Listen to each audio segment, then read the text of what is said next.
Muy buenas noches, bienvenidos a nuestro café literario. Mi nombre es Angélica de los Santos y soy coordinadora de Proyecto Lectores por Pasión. Buenas noches.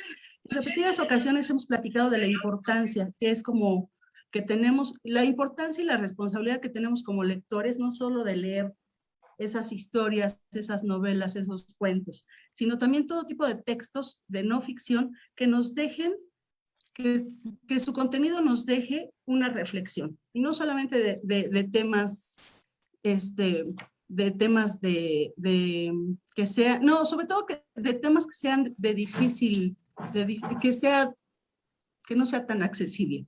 Entonces, en esta ocasión, queremos compartir con ustedes un libro que apenas salió, recién salidito de imprenta, salió en junio, editado por el sello Crítica, que pertenece a Grupo Planeta. Se llama Mujeres Criminales, de la doctora Marta Santillán Esqueda. Esta noche vamos a compartirlo con ustedes y bueno, vamos a darle la bienvenida a la doctora. Muchísimas gracias a Grupo Planeta por haber hecho posible la charla, en especial al querido Diego. Muy buenas noches. Entonces, comenzamos, doctora, bienvenida. Buenas noches, pues estoy muy contenta de estar aquí con ustedes, con este grupo, que finalmente para mí es un honor estar con gente que le gusta leer. En este caso, pues el leer algo que yo escribí es muy interesante. La retroalimentación a mí me ayuda a mejorar mi trabajo, me ayuda incluso a reflexionar en cosas que no había pensado con respecto a lo que hice. Entonces, para mí este espacio es maravilloso. Así que muchísimas gracias por la invitación. También a Planeta a través de Diego Ceballos, que lo hizo posible. Angélica, Patricia, muchas gracias por invitarme. Y pues a todos ustedes, a quienes sea que estén por acá, aunque sean en el mundo virtual. Muchas gracias, doctora. Pati, creo que ya se había salido un poquito ese internet. Pati, ¿estás por ahí? Sí, aquí estoy. ¿Me escuchas? Adelante, Pati. Sí, Muy sí. bien. Leo la semblanza de la doctora. Es doctora en Historia por la Universidad Nacional Autónoma de México, la UNAM. Sus líneas de investigación se centran en la historia social y cultural del crimen y la locura criminal con perspectiva de género y en la historia de las mujeres del siglo XX. Es profesora investigadora de la Universidad Autónoma del Estado de Morelos y miembro del Sistema Nacional de Investigadores. Se ha desempeñado como docente en diversas instituciones públicas y privadas como la UNAM, el Instituto Nacional de Ciencias Penales, la Universidad Iberoamericana, el Colegio de Morelos, el Instituto Cultural Helénico y la Universidad Anáhuac. Ha participado como ponente en diversos foros académicos y de divulgación. Recibió el premio al mejor artículo de Historia Social 2014, otorgado por el Comité Mexicano de Ciencias Históricas, con narrativas del proceso judicial, castigo y negociación femenina en la Ciudad de México, década de los 40. Publicado en la revista Estudios de Historia Moderna y Contemporánea de México del Instituto de Investigaciones Históricas. Es autora de Delincuencia Femenina, Ciudad de México, 1940-1954, Instituto Mora, México 2017, y coautora de Lo personal es político y el quehacer femenino en la construcción de la esfera pública, siglo XIX y XX, México, Sinergia Partido Nueva Alianza 2016. Su trabajo también ha aparecido en diversas revistas y antologías. Pues es todo un honor tenerla con nosotros, doctora. Muchísimas gracias. Y como hemos escuchado, su línea de trabajo siempre ha sido el estudio sobre las mujeres. Quisiera empezar esta charla un poquito preguntándole cómo fue que surgió este interés por el tema sobre criminología y todo este análisis que nos está compartiendo. Bueno, yo efectivamente soy historiadora, y dentro del ámbito de la historia, los académicos nos vamos especializando, sobre todo quienes hacemos investigación. Entonces nos vamos especializando en un área de interés. Y en mi caso, a mí siempre me interesó la historia de las mujeres, o sea, saber qué había pasado con las mujeres en el pasado. Yo hago historia del siglo XX, entonces además es algo como muy reciente, y en mi caso lo siento incluso muy cercano, justamente porque además estudio años 30, 40, 50, mi abuela, mis abuelas andaban por ahí. Entonces a mí es algo que me llama mucho la atención, o sea, entender de la historia, no nada más los grandes procesos, sino qué pasaba con la gente común. Y conforme fui avanzando en mis estudios, la maestría, el doctorado, me di cuenta y descubrí que en el crimen, ¿no? Que al estudiar historia del crimen me permitía a mí, como yo estoy revisando procesos judiciales, fichas carcelarias, nota roja, prensa, lo que me permite ver es las prácticas cotidianas de las mujeres, en este caso en el pasado, pero en realidad podríamos hacer lo mismo en el presente. Si yo veo un proceso penal por aborto, por ejemplo, o por homicidio, pues puedo saber por qué la mujer quiso matar, cómo vivía, qué estaba pasando, a quién mató, en qué zonas de la ciudad vivían las mujeres que cometían más delitos. Entonces, empiezo a meterme cada vez más de lleno a investigar. A Mariana de con mensaje. Pues ya deseándole lo mejor, mami, ya sabes. Estoy metiendo un audio ahí, ¿no? Creo, ¿no? ¿Sí? Entonces, y por otro lado también me fui especializando en la historia del delito y, y del crimen y de la justicia. Entonces, logré como conjuntar esas dos áreas de análisis y de estudio que yo tengo, que es estudiar las transgresiones en la historia, porque se transgrede, quién transgrede, cómo son los controles formales, los poderes sobre las personas, la capacidad de acción de las personas, digamos, todo eso me permite el delito. Pero por otro lado, las mujeres. Y entonces, en realidad mis investigaciones se cifran mucho en entender, sí, a las mujeres criminales, a las mujeres que delinquen, pero sobre todo por qué lo hacen, ¿no? Insisto, cómo vivían, pero también entender cómo funcionaba la justicia, y eso me permite entender formas de pensar, qué es lo que se puede ver en este libro, por ejemplo, en el capítulo 3, que es el del aborto, por qué abortaban las mujeres, qué pensaba la prensa de las mujeres que abortaban. Cuáles eran las posibilidades para abortar, cómo las castigaba la ley, cuáles eran la situación de discriminación que veían. Y entonces también, digamos, en una tercera pata de la mesa, por decirlo así, lo que también voy encontrando es la posibilidad de comprender muchas de las cosas que nos están pasando como mujeres hoy en día y que están sobre la mesa y que se discuten en otros ámbitos, en otras disciplinas, no solo desde el feminismo, sino en, no sé, hasta en cosas más cotidianas como una serie, telenovelas, noticias, a nosotras mismas en el día a día.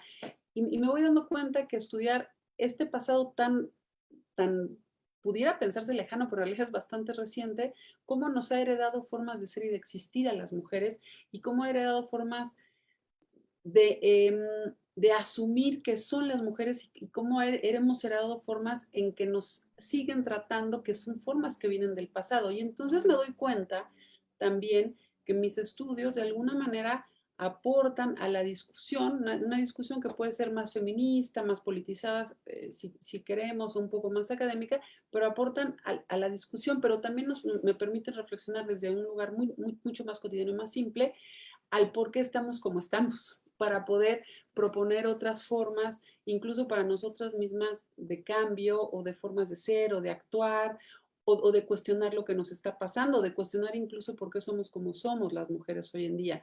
Entonces, la historia termina siendo, para mí, una especie como de psicoanálisis, como cuando uno va a terapia a contar sus pasados cercanos y inmediatos para comprender por qué nos está pasando esto, que nos está pasando estos sufrimientos o estos malestares o incluso estas alegrías. A veces no siempre todo es terrible cuando uno va a terapia. Entonces, eso es lo que es, y el pasado que yo estudio es tan reciente que me permite hacer como todas esas reflexiones. Entonces, en algún punto, a fin de cuentas, si bien mis trabajos son académicos y tienen pues que seguir una serie de protocolos y de rigor de escritura y de rigor de investigación, y muchos de los artículos que tengo, o casi todos, o el libro anterior a por ejemplo, sí son muy lo que se dice científicos, ¿no? Con este lenguaje a veces hasta rebuscado, con esta necesidad de comprobar hipótesis y demás, que sí terminan siendo que no los lee nadie, o sea, ni los propios alumnos, porque bueno, son las formas en las que se entregan los resultados científicos, digamos, ¿no? Porque claro, también hay que contar verdades, tampoco vamos a estar contando mentiras, ¿no? Sobre todo que en historia se podría prestar mucho para eso. Pero lo que es cierto es que este libro del que estamos ahora, que nos reúne ahora y que estamos discutiendo, es un libro que tuve mucha mayor libertad para presentarlo, para escribirlo, para pensarlo, para plantear cosas, sin perder ese rigor académico. Es decir, estoy contando cosas reales. O sea, Entonces, tengo que contarlas desde lo que realmente pasó y estoy limitada a lo que yo tengo, digamos, a las fuentes que yo tengo, que en este caso son los procesos, la prensa, las fichas carcelarias, los testimonios de la gente implicada en el caso. Y lo que tengo que hacer es contarlo, y contarlo en este sentido de lo que dije en un principio. Es decir, algo que cuando alguien lo lea, una mujer, un hombre, o sea, quien sea, pero sobre todo una mujer, me parece, que, que pudiera pensar, ¿no? A través de esas historias de vida, porque son historias de vida, de mucho sufrimiento, que pudiera pensarse como mujer. O sea, la forma en la que finalmente yo planteo como hay mecanismos de control sobre las mujeres, que no les dan espacios de acción y que a veces el crimen es la única opción y que además todavía son maltratadas después de haber cometido ese crimen, que además de alguna manera socialmente se les orilló a cometer el crimen.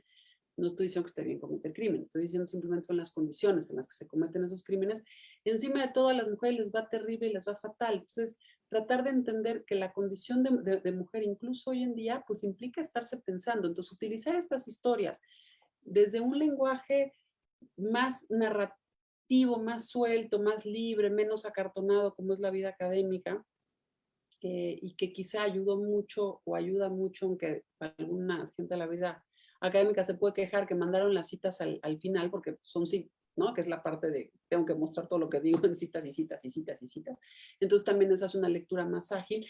Eso me parece, al menos para mí, fue una gran oportunidad. O sea, poder llevar un trabajo, no académico, sino un trabajo histórico de reflexión que nos pueda abonar a nosotras como mujeres y como sociedad, con esas historias de gente que ya vivió, que ya sufrió, que ya le fue terrible en la vida y que abrió brecha para que las mujeres de finales del siglo XX, nosotras y las que vienen, las de este siglo XXI, pues tengan una mejor oportunidad de existencia. Ese es en realidad mi interés, digo, y ojalá así sea. Gracias, doctora. Tu micrófono, Pati. Doctora, me dio mucho gusto conocerla. El libro que llegó a mí, bueno, no quisiera todavía entrar al libro, pero créame que cumple con el objetivo de reflexión. Y sí, las citas que pone al final también nos sirve para tener ese antecedente histórico. Pero pues, yo estuve leyendo sobre usted y los temas que ha tratado sobre la mujer. Hace tiempo yo vi un documental acerca de qué es ser mujer en México. Y yo creo que la respuesta que usted nos puede dar sería muy interesante y nos ayudaría a nosotros. Y dentro de ese documental, doctora, decía que la identidad colectiva de las mujeres en México es el miedo. Y yo quería saber su opinión sobre esto. Uh-huh. Bueno, digamos, dicho de manera muy amplia y muy general, pues sí, o sea, sí, por supuesto, porque a ver, es una sociedad patriarcal, como todas las occidentales, con sus características propias de México, que es un país muy conservador, y que el conservadurismo pasa por muchos lados. Es un conservadurismo moral, sexual, quizá religioso, aunque no haya religión, en el sentido de una forma de ser y de pensar, pero lo cierto es que ese conservadurismo sostiene su ética, es decir, su forma de plantear y de organizar el mundo a partir de una conducta específica por parte de las mujeres. Y ahí, entonces, justamente ahí es en donde las mujeres tienen una especie, según este conservadurismo, ¿no? O este sistema patriarcal, ciertas obligaciones que van más allá de la misma mujer. O sea, que es un asunto social que rebasa a las mujeres y que está organizado así. Entonces, ¿cómo controlar las conductas de esas mujeres para que se siga manteniendo ese sistema patriarcal? Pues muchos mecanismos, pero entre otros, entre los mecanismos, digamos, más usados, pues es el control. Y el control se ejerce de muchas maneras, pero por supuesto que cuando uno busca transgredir un control, lo que viene es el miedo. Y no es nada más el miedo a que nos maten hoy en día, como se dice. Es el miedo, a ser un sujeto vulnerable en términos sociales. O sea, es salir sola en la calle, pero eso no es de ahorita, eso ha sido de siempre, porque se asume socialmente, y lo asumíamos las propias mujeres, que no debíamos de salir porque estábamos solas. O sea, ya desde ahí hay un miedo, o sea, hay un miedo que lo tenemos introyectado y que sabemos que no debemos de salir porque nos puede pasar algo. O no vayas a tener relaciones sexuales antes de casarse porque te puedes quedar embarazada. ¡Qué miedo! ¿Y luego qué hago? Viene todo este caos de, ¿no? Si aborto o no aborto. Bueno, ahora afortunadamente, ¿no? Se está abriendo legalmente el asunto, pero claro que da miedo, ¿no? O miedo a perder la virginidad y que luego te descubra alguien, de tu papá, el futuro marido, o miedo a no cumplir ciertos estereotipos o ciertos esquemas, a decir que no quieres ser madre o a decir que no quieres casarte. Entonces, ¿por qué? Pues porque la feminidad debe de estar como muy en su lugar para que este sistema patriarcal funcione. Y un mecanismo justamente es el miedo y la culpa. Las mujeres somos muy culposas, no solo por tradición católica, sino por el hecho de ser mujeres. Somos muy, muy culposas. Si ya me equivoqué, si ya le puse el cuerno al marido, si no le puse, si ya no eduqué bien al hijo, si algo salió mal. Y eso, pues es una cultura del miedo, a fin de cuentas, que se puede llevar a un extremo mayor. ¿Por qué? Porque los mecanismos de control se pueden utilizar de muchas formas, con violencia física, con violencia verbal, con violencia económica, etcétera, etcétera, etcétera, ¿no? O sea, miedo a cumplir 50, 60 años y no poder tener una pareja porque ya somos más viejas que las jóvenes.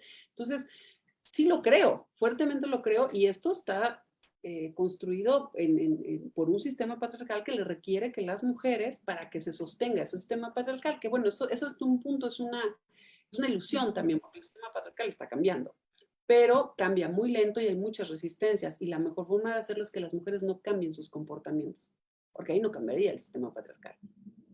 Por supuesto. Sí, sí, me Gracias, queda claro, doctora. doctora. Y aparte me parece perfecto, correcto lo que está usted comentando, porque para terminar con esa desigualdad tenemos que identificar qué es lo que causa esta discriminación.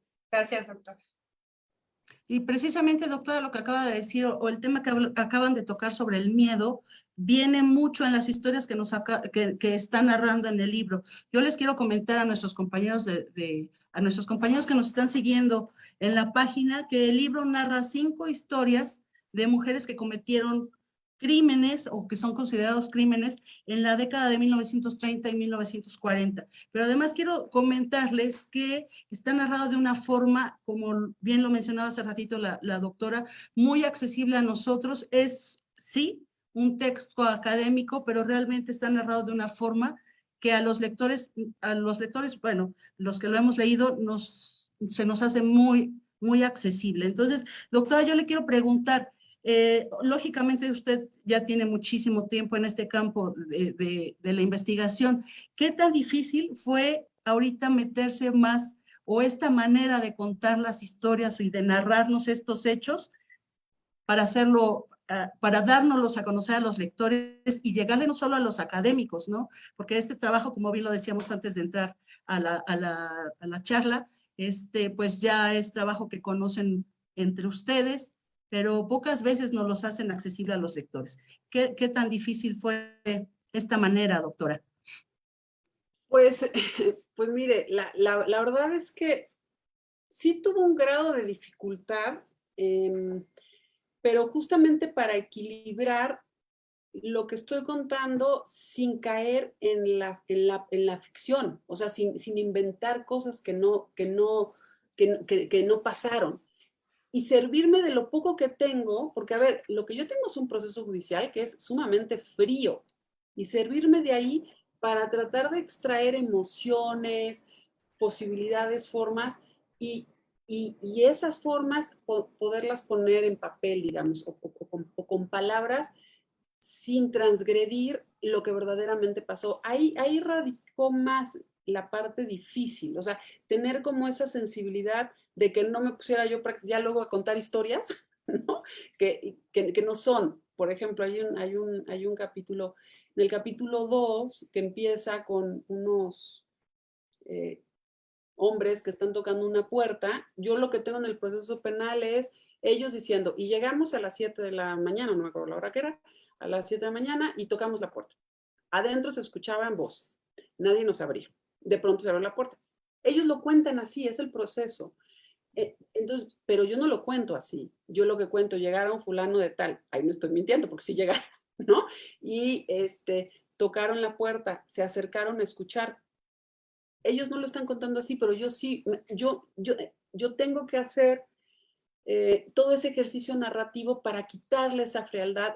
En la vida académica no les interesa mucho, en realidad, si ellos se acercaron y sintieron curiosidad a la puerta, por ejemplo. Ellos quieren saber qué pasó, por qué mataron, cuáles son las tendencias, las estadísticas, ¿no?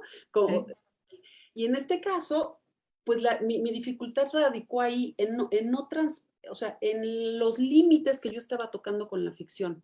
Ahí estaban la parte como delicada. Respecto a la escritura, la verdad es que no me costó trabajo porque a mí me gusta mucho la literatura, me gusta mucho el cine, soy ávida cinéfila, de novela también, aunque cada vez tengo menos tiempo por cuestión de trabajo, pero entonces leo mucho, no es que yo tenga una vena, digo, y en todo caso puede ser una vena literaria, pero muy rupestre y de closet. Pero aquí pues sí me di a la tarea de encontrar, ¿no? A través de la forma de contar las cosas, de la forma de narrarlas, de servirme de las narrativas, de los ejercicios de ficción, no porque esté mintiendo, sino quiero decir de utilizar figuras retóricas y demás, para contar algo tan frío sin caer en la ficción. Ahí estuvo la parte difícil, pero la parte de contarlo como lo cuento y que voy y vengo y eso no me costó tanto trabajo. Es más, lo disfruté muchísimo. Ojalá pudiera seguir escribiendo así, yo sería la más feliz. Así que hay que convencer a la crítica de que me dejen. No, y créame que los lectores se lo agradecemos mucho, porque además te ibas interesando en la historia, que siempre caemos en hacer lo nuestro, y venían esos datos tan interesantes. Algo que siempre nos preguntamos nosotros es qué tan verídico es. En este caso es 100% verídico porque nos los respalda también con datos, con fechas, y como decía hace ratito, vienen hasta atrás todas las notas, que vienen ahí cada uno de los datos que la doctora da. Entonces es interesante la manera en que lo podemos ir leyendo. Gracias, doctora. Doctora, perdón.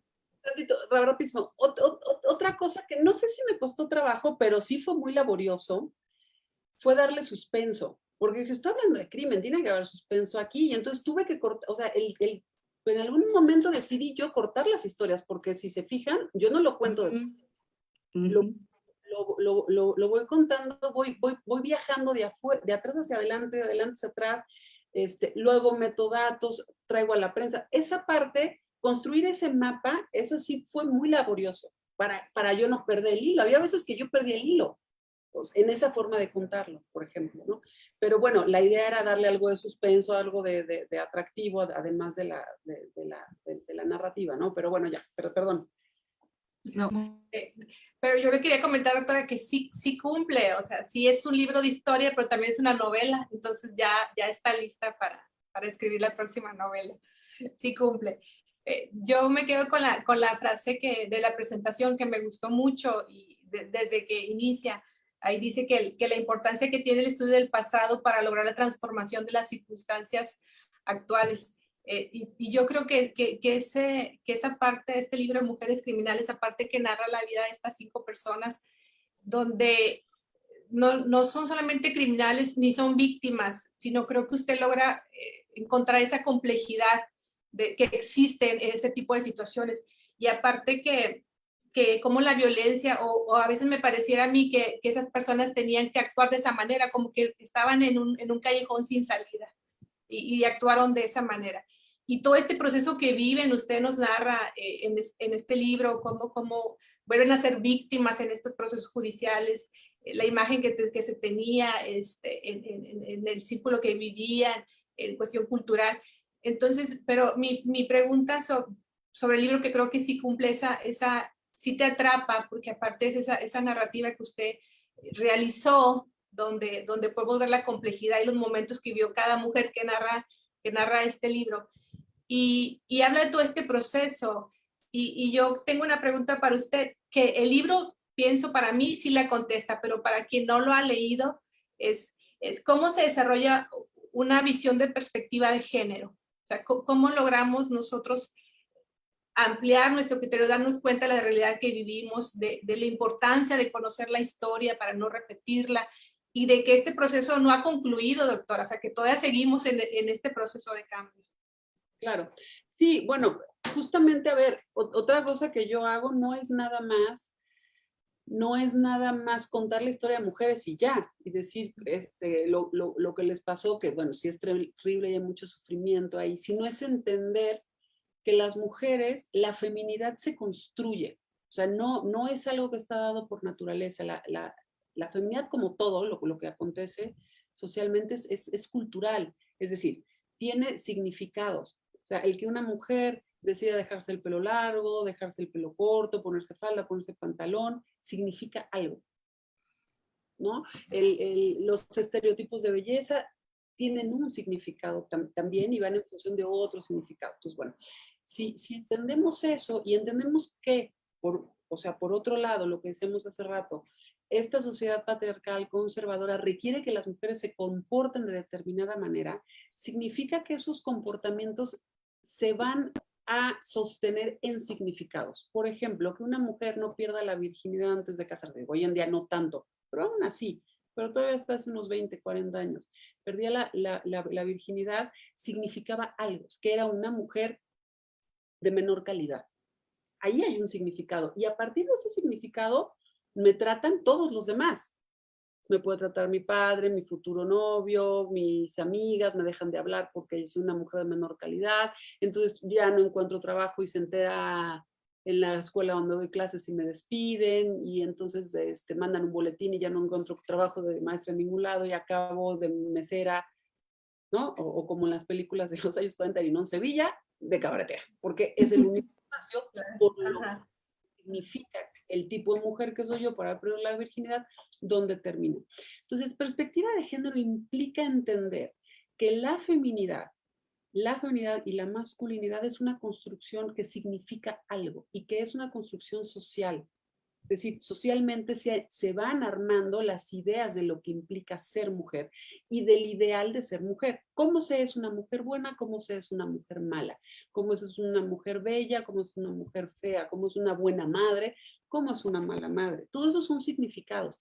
Y que a partir de esos significados, las mujeres nos construimos nuestras acciones y por lo tanto le damos forma a esa feminidad. O sea, finalmente tenemos el pelo largo. ¿No? Digo, finalmente no nos podemos sustraer tampoco al género. Pero el género son luego entonces lo que significa ser mujer, lo que significa ser hombre, pero en contraposición. Y es una situación de poder, por eso es importante la perspectiva de género, no de poder nada más del hombre sobre la mujer, que sí, pero no me refiero a eso, sino de poder de lo que incluso la mujer puede o no puede hacer. O sea, es un asunto de capacidad de acción. Entonces, darle perspectiva de género implica entender que las mujeres, en este caso en la historia, pero nosotras también, que pensemos en las del libro, que estas mujeres actuaron como actuaron porque los discursos de género les permitían y les posibilitaban solo actuar así, no solo el mandato de ser una buena mujer o no pierdas la virginidad, ¿no? No, sino que además ellas ya habían construido así su feminidad y además tuvieron que enfrentarse a una sociedad que las tacha y las señala de determinada manera por el hecho de que hay una forma de ser mujer. En el primer capítulo, a la mujer que está golpeando al marido 2 horas, cuando se pide ayuda a la policía e incluso a la familia, dice, es que no nos podemos meter porque el esposo es la autoridad. Eso es un significado. Significa que él es autoridad, que ella es inferior y que eso se tiene que acatar y que socialmente nadie se va a meter. Mientras esos significados no cambien, la sociedad va a seguir construida ahí. Entonces, las luchas feministas hoy en día o las batallas cotidianas de las mujeres que no son feministas, simplemente por hecho de ser mujer, que tenemos en el cotidiano, implica una modificación de los esquemas de género en función de lo que significa ser mujer con nuestras propias acciones. Entonces, yo no cuento nada más las historias de estas mujeres, trato de demostrar cómo hay una perspectiva de género en ese momento, cómo hay unos discursos de género que hacen que las mujeres sean vistas como son vistas, por lo tanto, están orilladas a un crimen, por lo tanto se sienten culpables o no se sienten culpables, o por lo tanto deciden abortar o no deciden abortar, por ejemplo, o porque matan o porque quieren robar o por qué. ¿Por qué? Eso es darle perspectiva de género. Y justamente por eso también lo que hago para entender eso es buscar los significados en aquellos años del ser mujer en muchos otros lados. No nada más lo que hay en los procesos penales, una nota roja. Y por eso Digo, no me puse a cantar todos los boleros, porque Pero sí, ajá.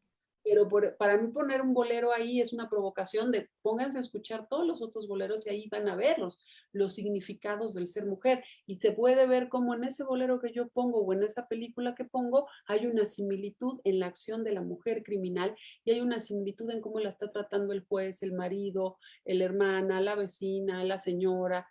Y eso es perspectiva de género, o sea, entender los significados y entender que los seres humanos, en este caso las mujeres, no podemos ir más allá de los discursos de género con los que nos hemos construido y que entonces el debate también está en el significado del ser mujer, del cómo nos construimos como mujeres. Y ahí es donde hay que reflexionar. O sea, ¿de qué me enamoro? ¿Por qué me enamoro así? ¿Por qué me he visto así? No porque esté mal y no porque lo cambie radicalmente va a cambiar tampoco, sino reflexionar por qué y cómo abona a una mejor situación para mí como mujer, en el mejor de los casos, para todas las demás mujeres a mi alcance, digamos, a mi entorno. En este caso yo puedo pensar en mis alumnas, por ejemplo, ¿no? O incluso en mis alumnos, o sea, hombres, varones que tengan también que reflexionen cómo construyen su masculinidad y desde dónde y por qué, por ejemplo.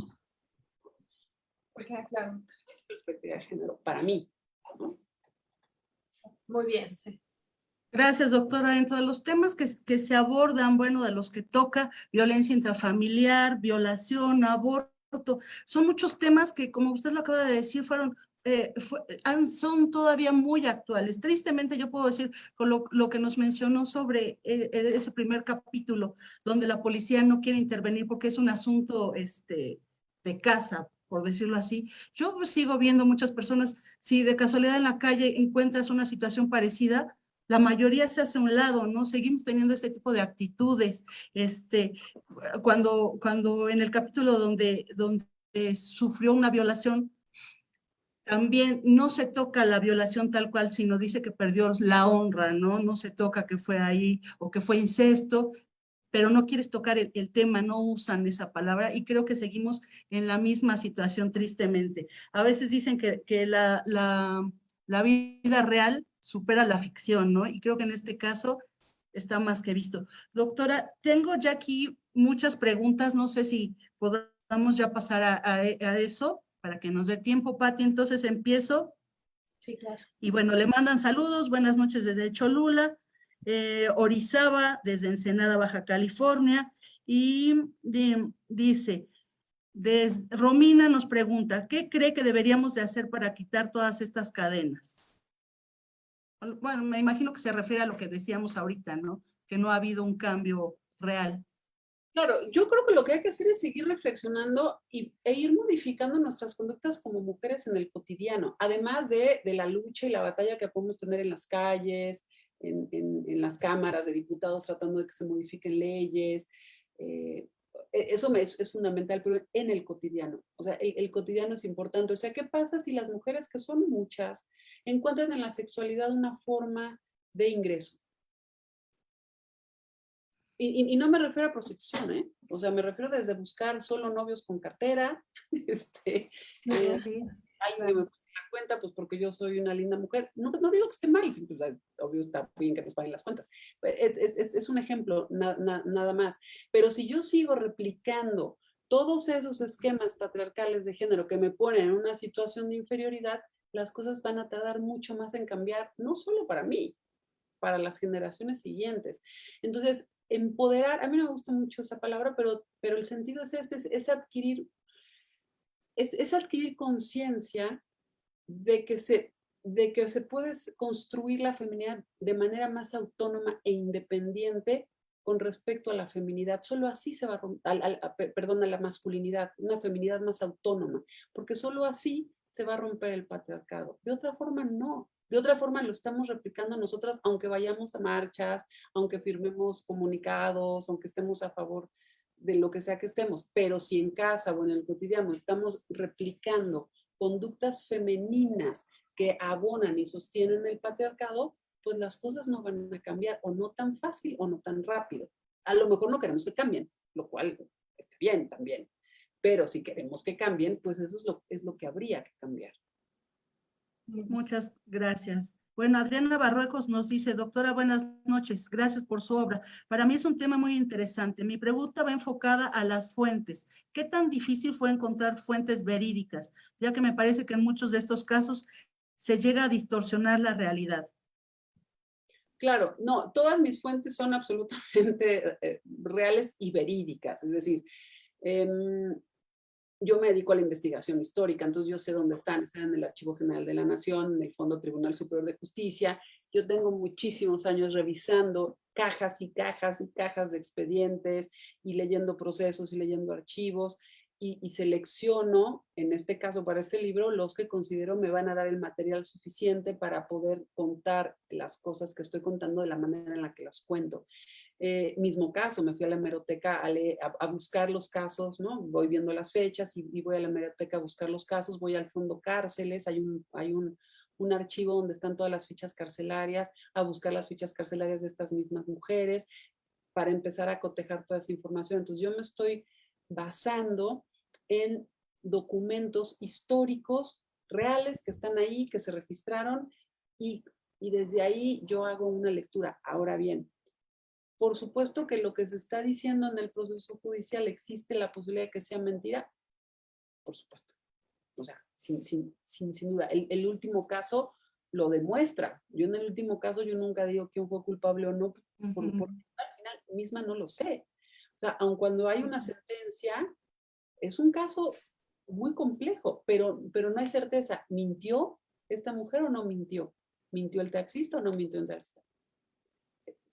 Alguien mintió, eso sí, pero eso yo no sé.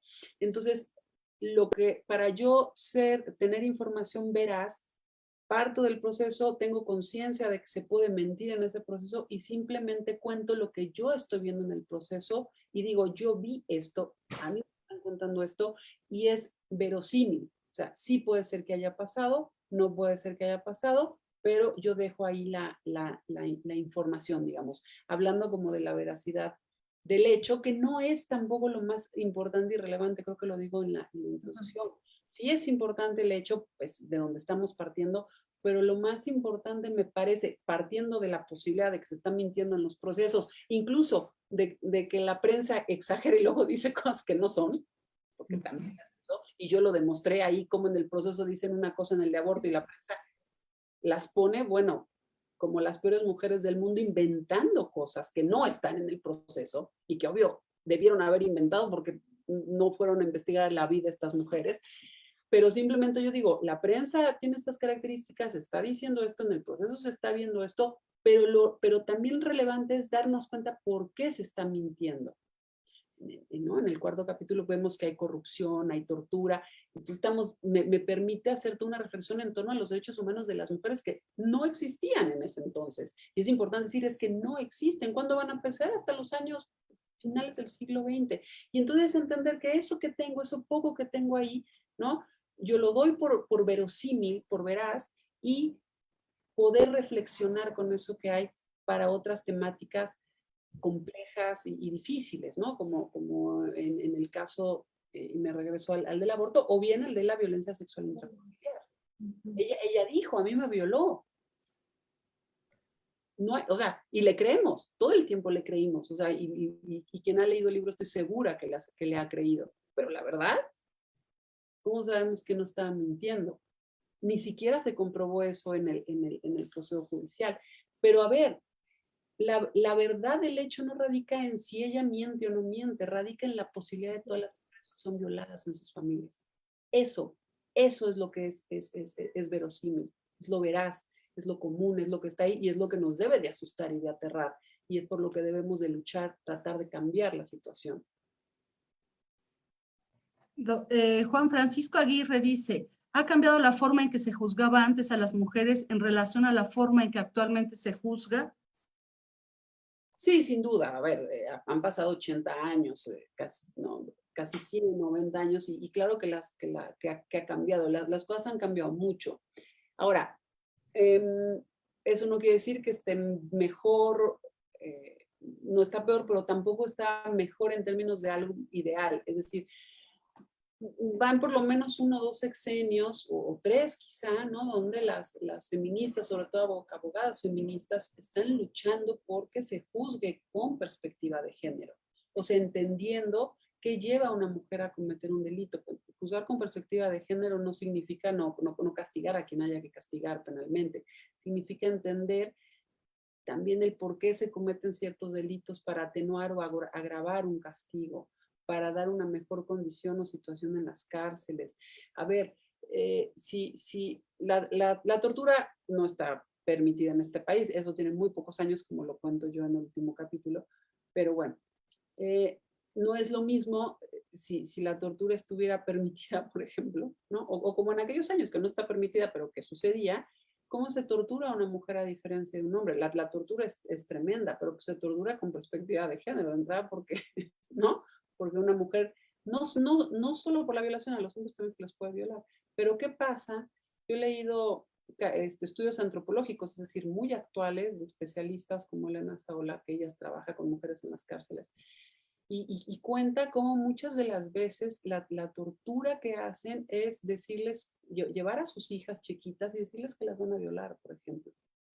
Entonces, eso es tremendo. Ahora, ¿cómo se puede con perspectiva de género? O entender cuáles son las condiciones de una mujer y una situación de una mujer y tener la sensibilidad ante eso a la hora de juzgar y de castigar, si es que hay que castigar. Pero hay que juzgar también con perspectiva de género, yo creo. Gracias. Dice Patricia Romero, doctora, ¿usted considera que la violencia contra las mujeres es mayor en mujeres que cuentan con un nivel educativo alto?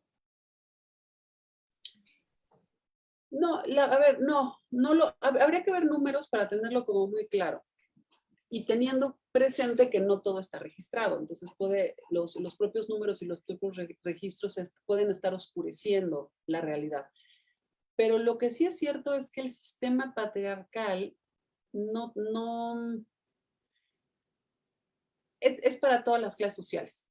O sea, no va a haber ni más ni menos violencia en general machista, ¿no? Si le ponemos una etiqueta, en clases medias, bajas, populares o clases altas. Mujeres golpeadas hay en todos los sectores sociales.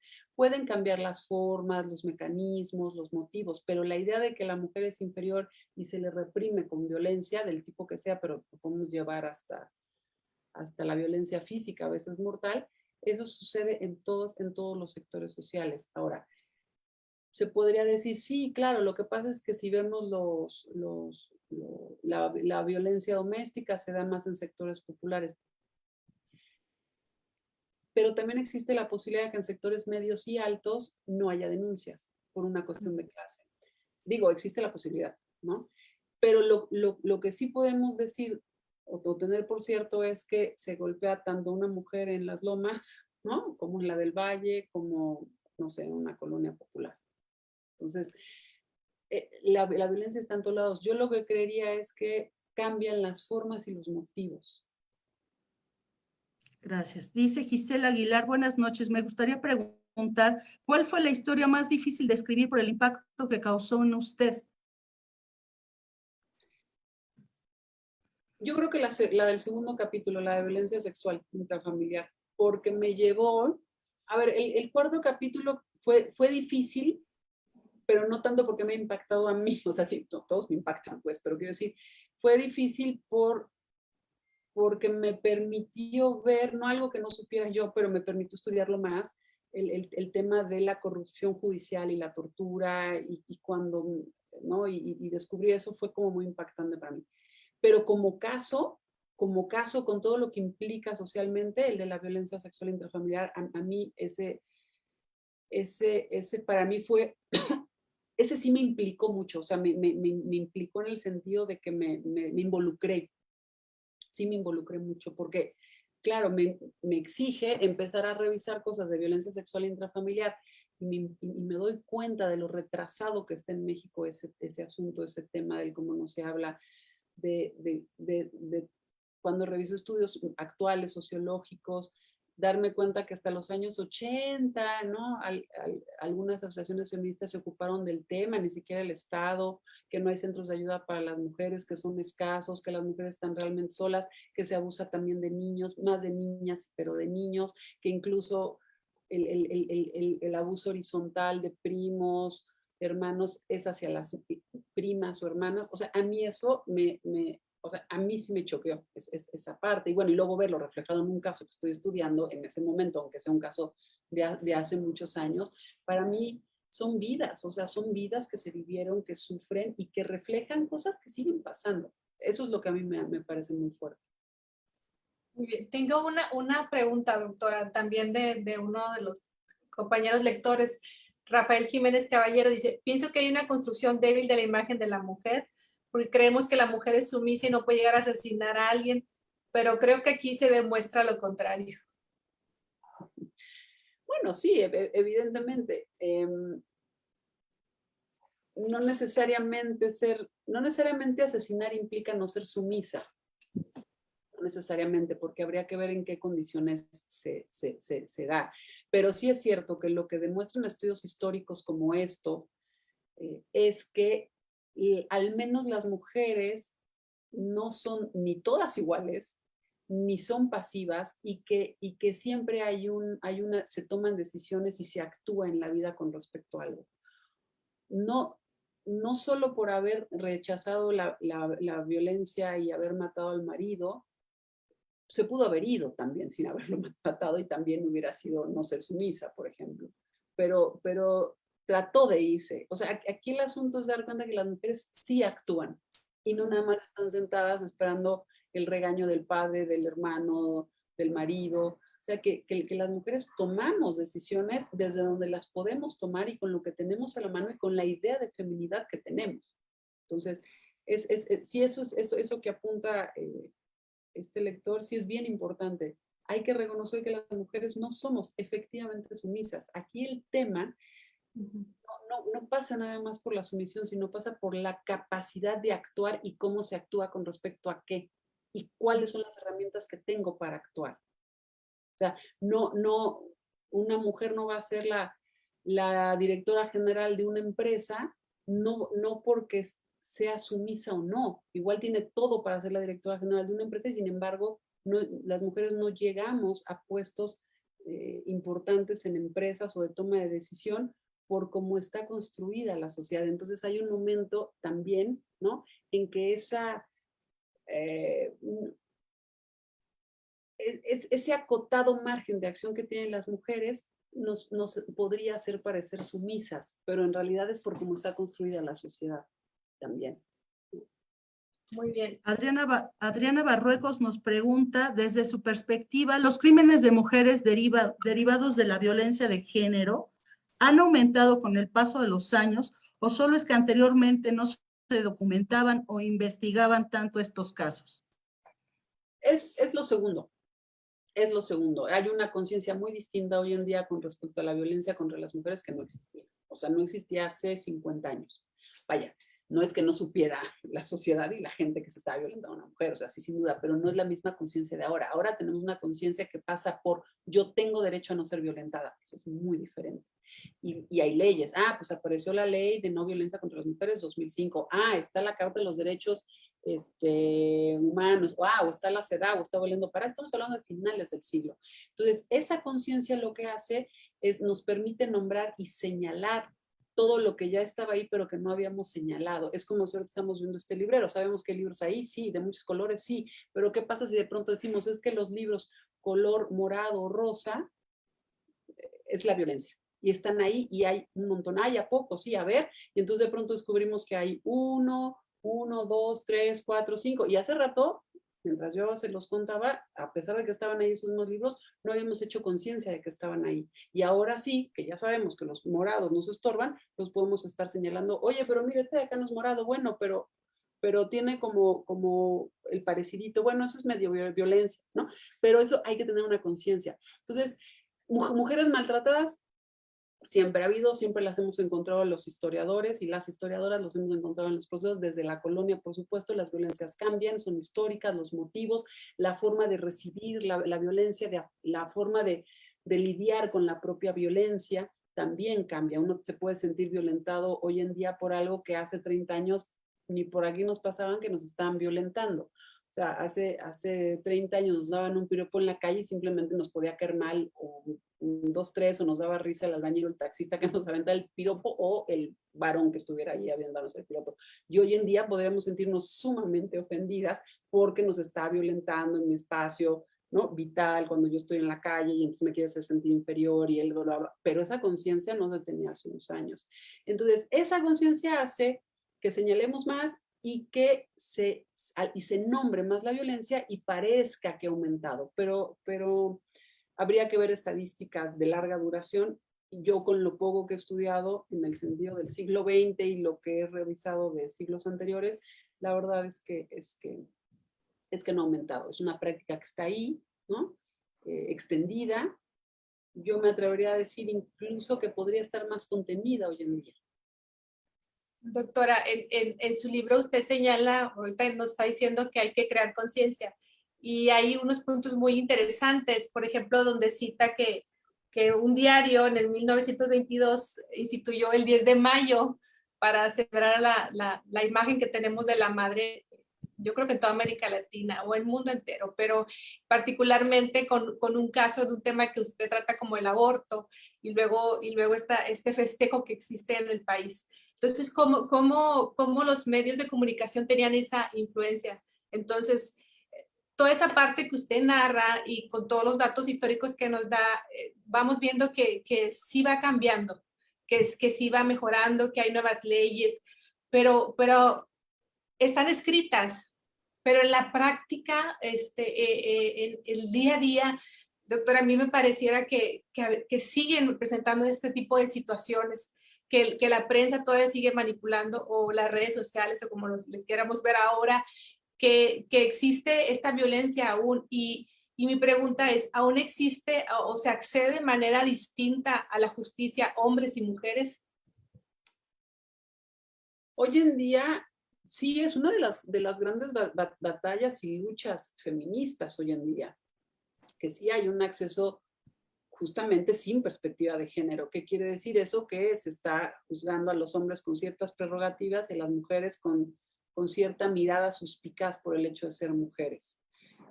¿Qué quiere decir esto? Por ejemplo, cuando una mujer aborta, o bueno, algo más grave, si matara a un hijo, una mujer, que las hay, ¿no?, lamentablemente por el motivo que fuese, que mata a un hijo, se le va a juzgar doble. Hay un juicio social y hay un juicio penal. Es decir, se le va a juzgar por el homicidio en cuestión, un homicidio agravado, etcétera, etcétera, puede tener muchos años en la cárcel, pero además no es que haya matado al señor que vendía paletas en la esquina, mató a su hijo, su madre, la propia. Ahí hay un segundo juicio. Y ese juicio no solo lo estamos haciendo nosotros ahora, o se hace socialmente, o lo hace la prensa, lo pueden hacer los jueces.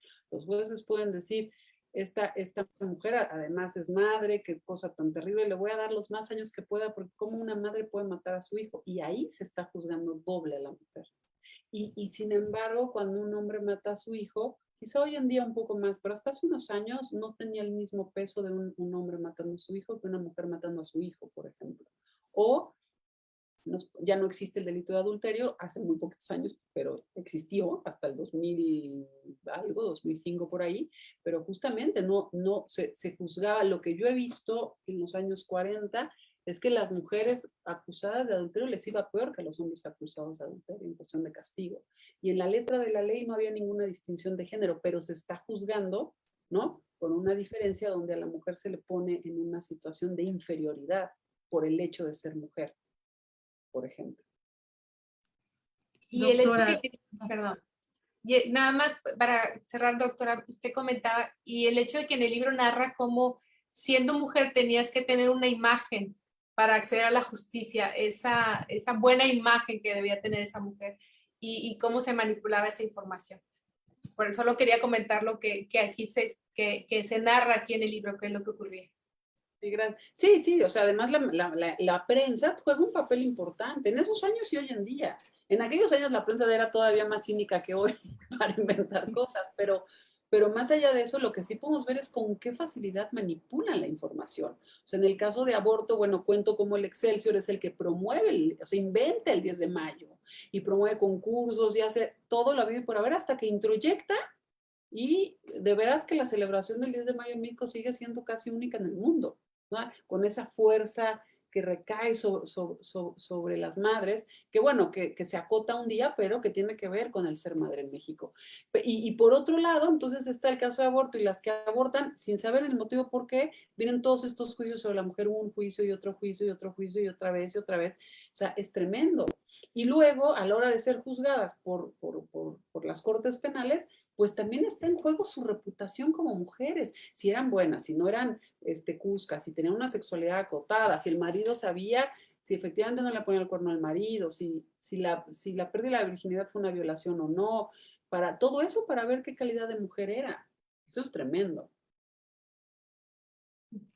Doctora, tenemos aquí muchos comentarios que ojalá nos diera tiempo, pero se va haciendo menos el momento. Le voy a ir diciendo aquí algunas y ojalá pueda usted pasar ahí a la página a revisarlas.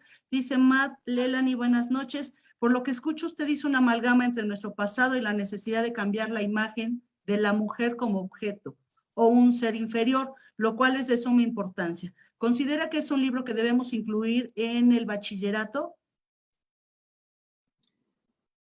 Pues sí, sí, sí. Pero digo, son temas fuertes, pero bachillerato ya tienen 17, 16 años, entonces yo creo que se puede leer sin Y ningún problema. Y da mucho creo que debate. las jovencitas son las que ya vienen con ese chip, ¿no? Ya empieza un nuevo cambio. Sí, mis alumnas, por ejemplo, en la universidad, que finalmente es un poquitito más grande que las de bachillerato, me pidieron, o sea, ellas me pidieron revisar algunos capítulos del libro. Entonces sí creo que para las mujeres jóvenes y para los hombres también es importante reflexionar sobre estos temas. Y si este libro ayuda, excelente.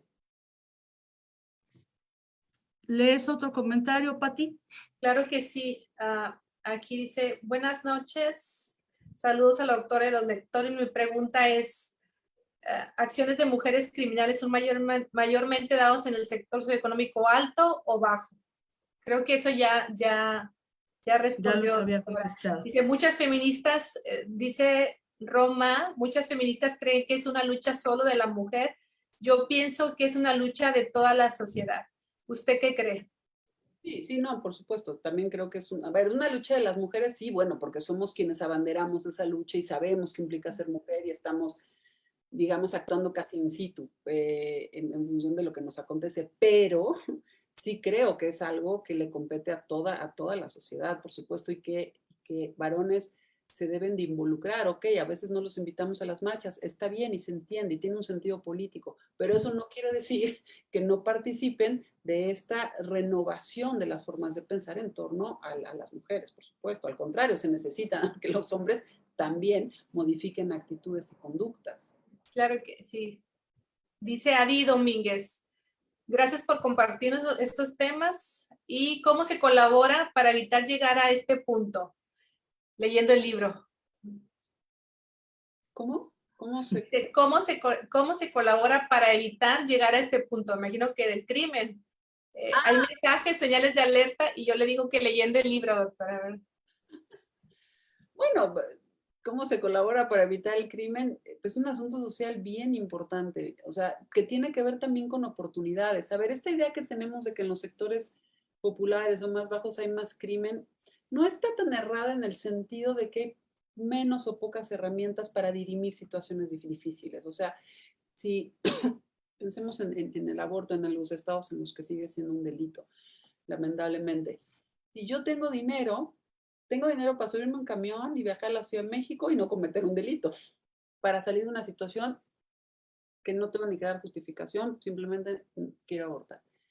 Pero ¿qué pasa en un estado donde no? Y además, ¿qué tal que estoy embarazada por una violación, por un hijo que no deseo, o sea, por mil cosas? Y además, no tengo dinero para dirimir mi situación en la Ciudad de México o ir a un buen médico en mi localidad o una partera, y termino con quién sabe quién y me termino enfermando, acabo en el hospital, se enteran que fue por aborto y acabo en la cárcel. Y eso es un asunto de dinero. O sea, a fin de cuentas. Entonces, hay algo que se dice que entre abogados o historiadores que hacemos historia del crimen y del delito, que es el derecho civil es de los ricos y el derecho penal es para los pobres. Porque cuando tenemos... ¿Por qué? Porque el derecho civil habla de herencias, ¿no? De quién se queda quién se queda con el refrigerador, ese tipo de cosas. Pero en el derecho penal hay muchas cosas que se pueden dirimir, no solo porque haya una justicia penal muy corrupta en México, que la hay, sino antes de llegar al delito se pueden dirimir esas situaciones desde otro lado, cuando se tienen recursos. A veces se tienen y no se logra, pero cuando se tienen recursos tenemos más herramientas para salir de una situación de violencia. Por ejemplo, en el capítulo 1, si esta mujer le hubiera apoyado la familia, oye, sí, yo creo que este ya te golpea mucho, a ver, no, vente, ¿qué te pasa? ¿Por qué le pegas? No, vente a vivir acá, porque estaba sola contra el mundo, ¿no? Y de pronto se tiene que defender y acaba lamentablemente en un asesinato. Entonces, son recursos, eso hay que tenerlo siempre presente. Gracias, pues vamos cerrando la noche. Le reitero mi agradecimiento por haber aceptado la invitación. Doctora, ¿tiene usted pensado algún otro, al seguir la continuación, habrá continuación de Mujeres Criminales? Tristemente hay mucho material del que se puede compartir. ¿Tiene usted pensado un proyecto similar? Digo, como bien dice Angélica, hay muchísimos, ¿no? Yo podría hacer muchos tomos con muchos casos que tengo ahí. Tengo pensado, todavía no lo tengo como muy maquinado, ahorita estoy todavía saboreando las mieles de pero viajar un poquito más en el presente y ver otras formas de ser mujer, o sea, venirme más hacia los años 70, que ya hay otros problemas, otros conflictos, hay mujeres guerrilleras, mujeres en las luchas estudiantiles, mujeres feministas, demás otras cosas, y ahí puedo encontrar otros espacios de acción femenina. Y esa es como mi idea, viajar un poquito hacia los años 70, pero es más difícil porque hay menos procesos, pero también por otro lado puede ser accesible porque hay mucha gente que todavía vive y que me puede contar sus historias. Esto sería como genial. Pati. Sí, yo quisiera decirle, doctora, que Clementina, María Antonieta, Teresa, Amelia y Carmen pues dejaron una enseñanza y fue, su libro me permitió conocer temas que realmente yo desconocía y que me parecen que todos deberíamos de conocer. Y yo quisiera terminar nada más con la parte en la que usted concluye acerca del libro, pone que me parece muy, muy interesante como termina. Señala que debemos entender, recordar la problemática que viven las mujeres o los procesos de justicia para las mujeres tienen raíces duras y hondas, donde además de los instrumentos jurídicos se requiere atención y una mirada social y política distinta. Dice, para romper los círculos de violencia en donde las mujeres son protagonistas como víctimas y lo son también como victimarias. Entonces, encontrar ese equilibrio y partir justicia con la identidad de género y con la igualdad que se requiere, no solamente es fundamental, es esencial para construir una buena sociedad. Gracias, doctora, por el libro. Gracias a ustedes. Doctora, redes sociales, ¿a dónde podemos continuar? ¿Dónde podemos seguir su trabajo, lo que publique? ¿Redes sociales donde la podamos seguir? Bueno, estoy en Facebook con mi nombre completo, Marta Santillán Esqueda, en Twitter, que híjole, soy mala para pero ahorita les digo, en Twitter estoy como Marta Santillán es así, se arroba Mar Santillán y Marsanes en Instagram. Y en bien, muchísimas gracias. Y en academia.edu, con mi nombre completo, Marta Santillán Esqueda, están todas mis publicaciones ahí. Digo, todas, la mayoría, no todas, por ahí tengo algo hasta de ficción, pero la mayoría son académicas, pero está todo subido ahí, salvo este libro, porque está en las librerías. Pero ahí está subido. Pues el libro ya lo podemos encontrar también en formato electrónico, ya está en todas las librerías, entonces invito a mis compañeros y todas las personas que nos siguieron a comprar el libro, a leerlo si quieren conocer bien las historias de estas 5 mujeres Los invitamos a adquirir el libro, a comprarlo y que podamos después, en algún otro momento, volver a charlar con la doctora. Pues muchísimas gracias, gracias Diego, gracias por hacer posible la noche, gracias a quienes comentaron, a quienes siguieron la transmisión, pues bonita noche. Muchas gracias. Gracias, hasta luego.